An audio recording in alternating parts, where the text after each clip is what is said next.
I don't know when to refinance. I moved in 2020, my mortgage rate is really low. But since then, I have 2 car loans, I have a mountain of credit card debt, and I have student loans on top of that. I do not know how I'm going to pay this all off. In the first quarter of 2025, it was reported that Americans have a mountain of credit card debt, more than ever in history, $1.21 trillion. So if you are sitting on a lot of debt and you don't know what to do with it, but you're also stuck with a mortgage rate that's really low because you got a good deal a few years ago, you are in the same exact boat as everybody else. And let me first off say, this is a really, really hard time. A lot of people are hurting, a lot of people are struggling. It's hard to let go of that mortgage, but also you might be in a position where you're just making minimum payments on everything else. Trust me, there's a lot of people in that exact same position. You don't have to feel bad. Like I said, America as a whole is in a tough spot right now when it comes to credit card debt. So today I'm going to walk you through a blended rate calculator. It's not magic, it's just information to help you maybe if refinancing is what you end up feeling like you have to do. And to be honest, if all you're, like I said, if all you're doing is paying minimum payments, the decision might already have to be made. But at least through a blended rate calculator, you know exactly what you're giving up.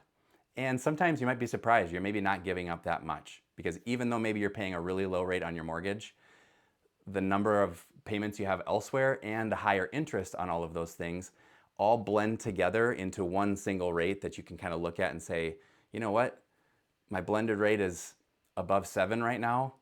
If I refinance into the 6s, I'm actually going to be ahead. And I know it's hard to let go of that mortgage that's in the 2s. But in the end, if your blended rate is much higher than what the rate is you're going to refinance into anyway, you're probably better off. And in the end, the short-term gain that you're going to get is a monthly payment that's less overall so that you have some margin. You always want margin. Your monthly income is your most powerful tool. You don't ever want to give that up.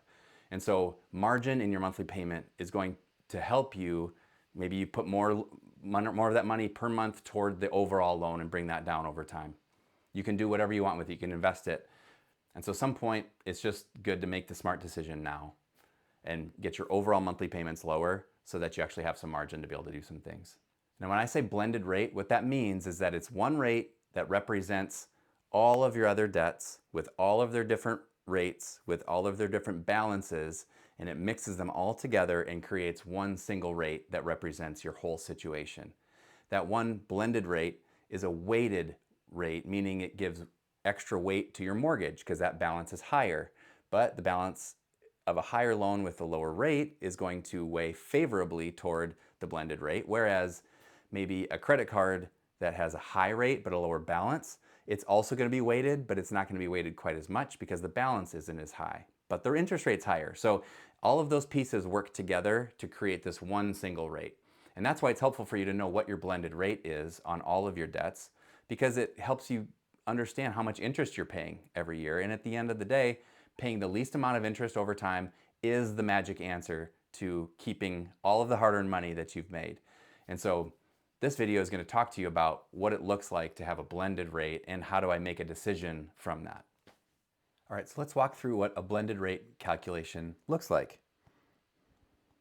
This is going to be just a generalized scenario, could be anybody's situation. And once again, I want to reiterate, all of America is having a tough time right now. There's so much credit card debt out there. So a lot of times people feel a little embarrassed of their situation. I just want to reassure you, don't be embarrassed. There's so many other people that are in the exact same type of situation. So hopefully this information helps. So first, top of the chart, we have a mortgage that's $200,000 at a rate of 4%. And I want to highlight here that we're looking at the monthly principal and interest. Your mortgage payment more than likely has home insurance and taxes, mortgage insurance, potentially homeowners insurance, or homeowners association fees or something like that. But for now, for this purpose of this activity, we're just going to highlight the principal and interest because that's the piece of the payment that's actually going toward the loan. The other pieces are not going toward the loan. And of course, the annual interest for the mortgage would be $8,000 that we're going to be looking at because we're going to combine all of the annual interest for all of these, and that's what helps us get the blended rate. The second line is a car loan for $30,000 at a rate of 6%, and the monthly payment, monthly principal and interest on that is $600. Annual interest rate is $1,800. Next, we have a car loan, $40,000. That's at a rate of 7 with an $800 payment.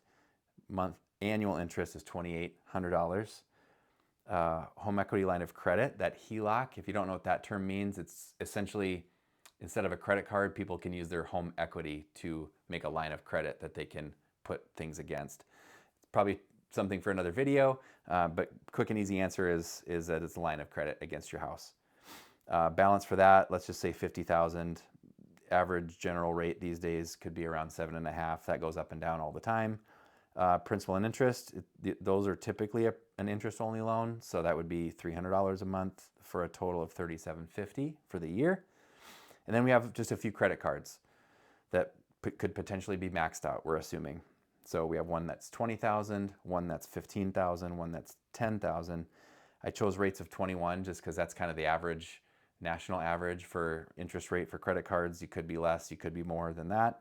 But then you see the monthly payments on each of those at $350, $260, $175, and then the annual interest next to each of those. So at the bottom, it adds everything together. We have $365,000 for the total amount of debt. We have the blended rate of 7.068. That now again, that's taking into consideration that you have a larger mortgage that's $200,000, but it's at the lowest interest rate. So that's weighted more than maybe the bottom of the chart has a credit card that's $10,000, but the rate's higher. The mortgage is going to get a heavier weight in this average, and that the blended rate though comes out to 7% basically, which means that the monthly principal and interest that you're paying, either principal or interest on these loans, is $35.85. So that's your monthly payment essentially that's going toward all of these things every month. But the annual interest is at $25,800. So we took the bottom of that chart, we put it to the top up here just as for reference. Again, 365, 7% blended interest rate, $3,500 a month, about a little bit more than that. And then total interest is $25,800 for the year. Now again, we're having this conversation because I'm assuming that you're probably at a place where you're having trouble paying your payments. Maybe you're only paying the minimum payments on everything. So here's just a few cash out refinance options. A cash out refinance is when we're taking the equity in your home and we're using that to make one loan, one brand new loan, and then paying off all of these other things. One caveat, typically there's rules around a cash out refinance. You can't just use 100% of the equity in your house. A lot of banks won't do that. Typical rules around a cash out refinance are that you can go up to 80% of your home's current value. So that's what your new loan can be. Now here's just 3 different options to look at. And what I did was just change the interest rate for each one just for you to see how the monthly payment was going to change. So for each of these loans, again, we're trying to pay off all of your debt that would consume your current mortgage, plus your 2 cars, plus the HELOC, plus the 3 credit cards into one current loan. And once again, we're taking all of this loan or all of this debt and we're spreading it out over 30 years, assuming you do a 30-year loan. So you're giving up a long-term benefit, 100%. But as you can see, the big deal here that we're hopefully trying to fix is the monthly principal and interest. We went from $35.85 a month. Again, I'm assuming that that's probably pushing your limits.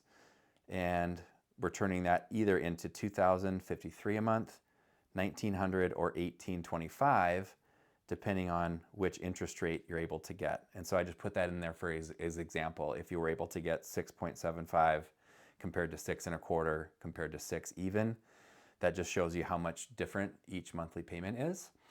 So obviously, the lower interest is better. The lower the monthly principal and interest is going to be. And then also just for reference too, you can kind of see the annual interest before or currently you're paying $25,800 a year in the interest. Well, that changes as well.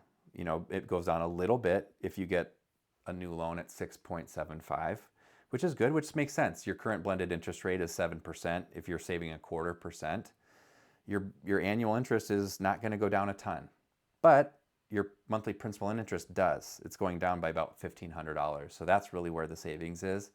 Just to, again, hopefully get some of that monthly income back that you can actually start using it for your advantage rather than just paying minimum payments every month.